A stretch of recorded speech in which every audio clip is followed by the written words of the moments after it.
Reddit, what's your best, "Oh, I'm actually the bad guy here" moment?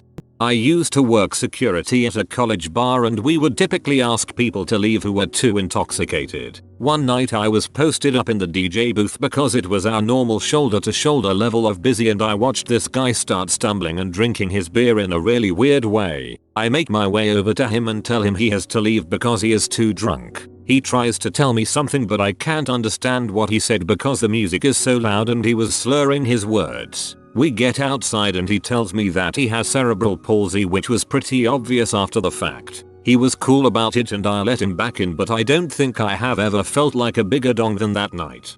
I have a buddy who has muscular dystrophy. Once, while in the liquor store, he had a bout of paralysis and collapsed. The reaction from everyone in there was along the lines of, "Oh, great, another drunk," until he told them he has muscular dystrophy and physically can't get up. He said it was kinda funny watching them all scramble to help him after that.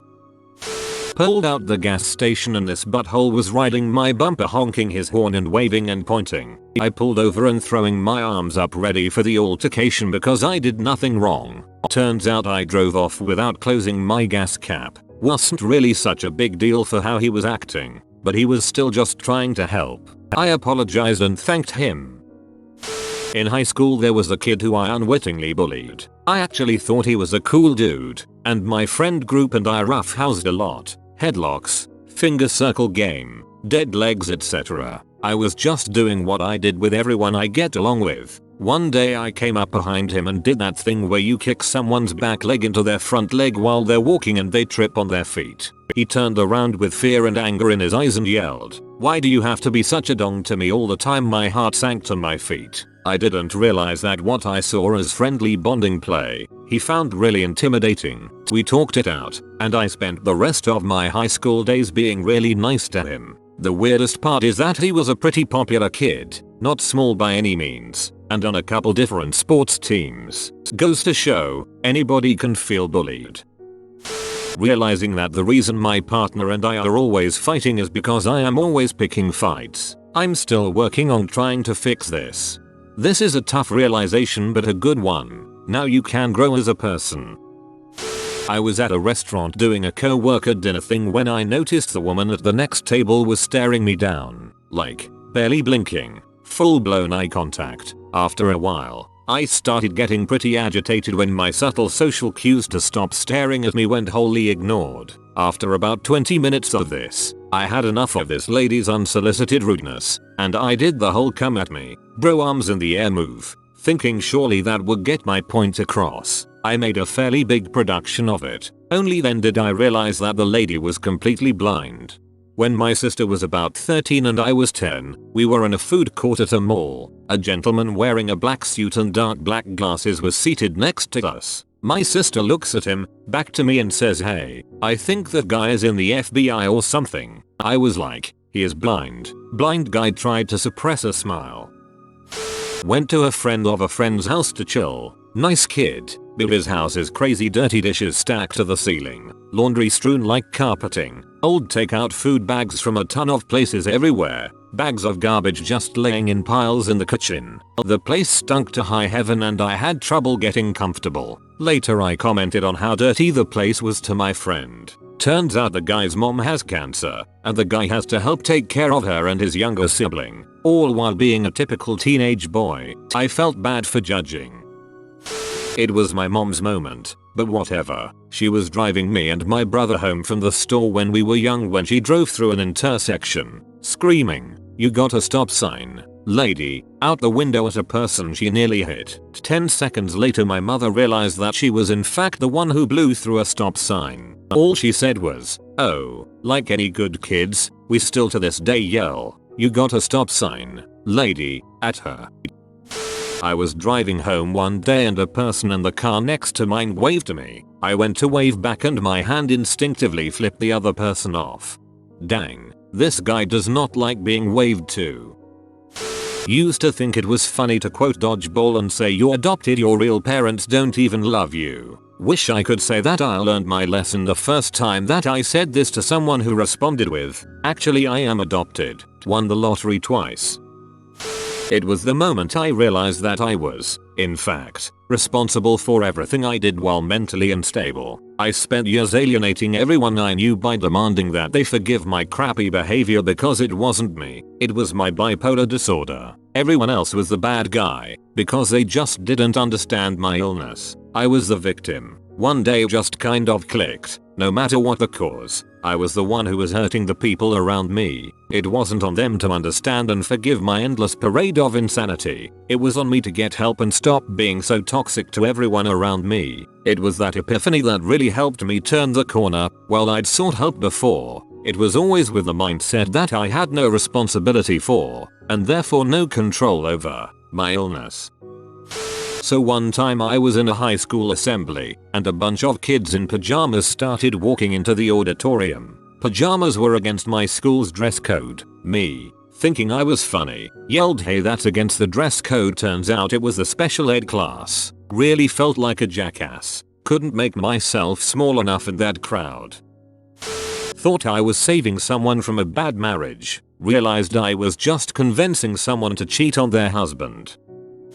It wasn't me, but it was amazing to see. I was at a Starbucks, sitting outside, along with a number of other people. A gym rat looking guy starts drawing attention to himself and pointing at people saying, "Is that white Chevy over there your car?" After a couple of these, a guy sitting near me says, "Yeah, that is my car." Gym rat, righteously, "You are a royal jerk for parking in a handicapped spot. How can you be so selfish when someone who needs that spot might show up at any time?" For all you know, he already drove through the parking lot, couldn't find a space, so he headed back home empty-handed. Blah blah. Car owner, "Sorry, I'm handicapped, but I forgot to hang the tag when I left the car." Gym rat, "Oh, really?" At this point the car owner, who had been sitting down and showed no signs of handicap, stands up. The guy is bent in half, like his spine is fused in a 90-degree angle. He looked perfectly normal sitting down. Okay, I'll go to the car and hang the tag."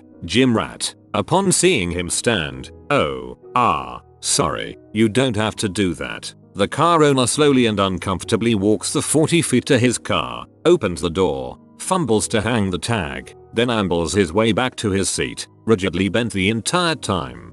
As uncomfortable as the handicapped guy was doing that, he probably secretly enjoyed how much of a dong it made the other guy look. If it were me, I'd probably stumble a little for theatrical effect. When I was in grade school, I had a serious problem keeping my mouth shut. Basically, if a thought popped into my head, I was frickin' saying it. Teachers didn't exactly appreciate the constant blurting out, but when I really crossed the line was when I made fun of a perfectly sweet girl, just because her mom smoked. Frick you, me. I was already a problem child, and while I wasn't technically expelled, I did have to leave and go to a different school. So yeah, basically expelled, but off the record. What's worse is that it took about 2 years of sulking for me to finally realize that I had it coming. Every bit of it. God, I can't believe how much of a craphead I was. I was a freshman in high school. I don't know why it occurred to me, but I figured out that if you rubbed the little cage that held your books under the desks the right way, that it would resonate and make this loud humming sound. I would sit there and wait for the teacher to turn her back and start. She would turn around and look at the air conditioner vent that was right above me. Of course, when she did, I would stop. She would look bewildered, then turn back around. Of course, I would start up again. Being the quiet kid, no one in the class suspected it was me. It was hilarious, until they closed the classroom down for a couple days because they had concerns about the air conditioners malfunctioning.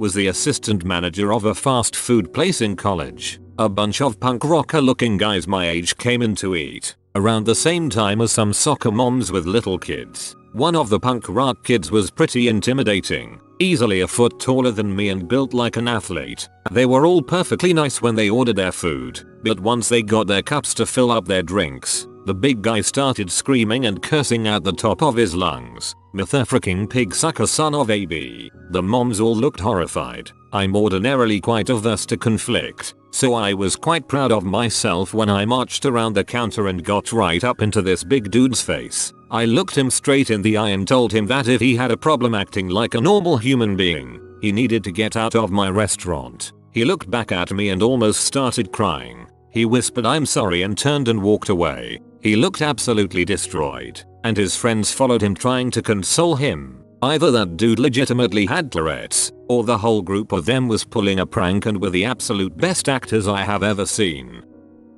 Oh man, I still feel bad whenever I think about this. So about a year ago, I was on a long international plane flight. I always book the aisle seat because I have a GI disorder that means I sometimes have to get to the bathroom with very little notice. So being trapped in a middle or window seat is suboptimal. I get all seated for my flight, which is the second leg of probably 12 plus hours worth of travel, and I'm so exhausted I start to nod off before boarding is even finished. I'm awakened by a man politely asking if he can have my seat. Groggily, I explained that, no, sorry, I set it up this way because of an illness I have, and I get up so he can have the window seat. It was a small flight, so no middle seat, at least. The nerve of some people, right? If you wanted the aisle seat, why didn't you just choose it beforehand? Random dude, the world doesn't revolve around you. Well, about 3 hours into the flight I wake up again, feeling slightly more human, and end up in conversation with my roommate, and within about 5 minutes, I discover that, no, he wasn't asking to switch seats, he was telling me that I was in his seat. Apparently the airline had switched who was seated where so that he could be closer to his wife and daughter, who were sitting across the aisle. I hadn't looked at my electronic boarding pass since going through security, so I didn't notice the change. I apologized profusely and offered to switch immediately, but the poor guy just said it was okay and declined. Or, I think the airline is the bad guy here, switching your seat without properly and clearly notifying you. When I was 10 or so, a friend of mine got appendicitis, so the teacher asked us to write letters of support to her. Little me thought I could troll her in the same way I could do in the internet, which isn't even justified there, so I wrote an entire letter joking about her condition, wishing it got worse, saying in the end it's all a joke and I wish she got well. The teacher came to class mad and disappointed, and proceeded to read my letter without saying my name. I instantly knew I had fricked up and never did it again. In middle school, I pulled some really creepy crap on a guy I liked, as in, an insane amount of physical stalking. I memorized his schedule only through following him everywhere, and I always appeared in the same places he was. Took one of his belongings that he forgot somewhere, and took an assignment of his that was posted on a class corkboard because I just wanted his stuff. At the time, it didn't even occur to me that what I was doing was fricked up. All I thought about was how can I be around this person without having to interact with him? It's been over half a decade since then. If I did any of the crap I did as an adult I would have been arrested with at least a few restraining orders. My friends told me it was messed up but I refused to listen. I probably did some serious, permanent mental damage to the poor kid. I hope he's managed to recover and I hope he never has to worry about anything like this again. He deserves the relief. I'm pretty sure you think about it more than he does. I doubt you really did any long-term mental damage to the guy. That's my useless random Redditor guarantee. My best friend's younger sister had a weird headband on one day. We were in high school at the time so she was in middle school. She and my friend didn't really get along, and she was kinda mean to me too, so I saw an opportunity to tease her and said, "Nice headband." Turns out she had had cosmetic surgery of some kind to make her ears stick out less, and the headband was there to cover her surgical wounds. I sure did feel like an butthole. Actually happened yesterday. It's not that bad of a thing but I was driving on a road and saw someone on a side street pull out onto my road right in front of a girl that was trying to cross the street. Immediately I got peed that this douche almost hit a girl just to be fast so I followed him for about 30 seconds until he parked so I drove up right next to him, stopped and said, "Hey butthole, you almost killed that girl back there. What the frick are you thinking?" He looked confused and just said, "Dude." She waved me ahead and let me go. "What the frick are you talking about?" Immediately I started to apologize, telling him that it looked bad from where I was but yeah, I went from hero to zero real quick. Looked through my YouTube comment history from 5 years ago. I'm getting second-hand embarrassment just thinking about it, and I have no idea what you even said. I broke up with a close friend and made up with them recently. I was being emotional and lashed out, questioning their friendship because they won't drop everything they're doing for me. I know now I'm wrong. My friend has always been there for me. I still feel bad even though I apologized. I'm a bad friend.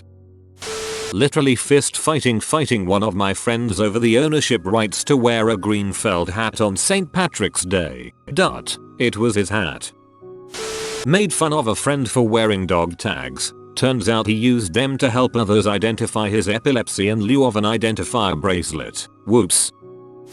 Got into a fist fight. We were equally sized and matched, but I came out on top. For those of you who have ever been in a fist fight, you know that line you're not supposed to cross. You know, when the fight should be over but you throw another punch. I crossed that line. I threw several more punches. I wasn't proud afterward. There's a few rules in a fist fight, but I think two of the most important are: don't fight on cement, no punches to the back of the head, unless you really want to kill someone. I used to be insanely shy and thought everyone hated me for no reason because they wouldn't talk to me. Turns out I was intimidating because I never wanted to talk and was too scared to be around them, so they eventually gave up. Since then I've been trying to make an effort to be nice and say hi to everyone, but I'm still struggling a bit. In first grade, I was making fun of a short boy without realizing I was hurting his feelings. It got to the point where I had upset him so much, he buried his tiny first grade fist right into my stomach. I was left lying on the playground trying to catch my breath. Sort of an opener then and there to treat people the way I wanted to be treated. I mean, but he was real frickin' short though. Good on him for jumping up to make sure he actually got you in the stomach. My dog was barking for no reason and wouldn't stop after I yelled at him 3 times. I turn around and he's at the door looking at me with his derpy face while the neighbor's dog continues to bark. Sorry bud. Thought I was the smart guy who would correct everybody on everything. Yeah, that's what buttholes do. I lived with a bunch of my friends senior year of college. We were on an alcohol-fueled warpath that year, trying to enjoy every minute of it. One night one of my roommates decided he wasn't going to come out to the bar with us because it was a Tuesday and obviously he had class the next morning. We ragged on him for being a nerd and left. We came home ranked around 2 AM and I thought it would be hilarious to bang on his door and get him to play Mario Kart with us. He told us if I didn't stop he punched me in the face. Yeah right dude. So I kept banging, and true to his word, he opened the door and socked me in the face. It was an absolute moment of clarity for me as his fist connected with my cheek that maybe I was the butthole. I apologized the next morning. He tried to apologize for hitting me and I wouldn't hear it cause it was my fault I made my friend punch me. Most in the wrong I've ever been. You have been visited by the Bepiss doggo of good old times. Comment drink well doggo to get infinite Bepiss. If you are new to the channel, you can subscribe. I publish new videos every day. Until then, check another video, or don't. Either way, have a great day you magnificent people.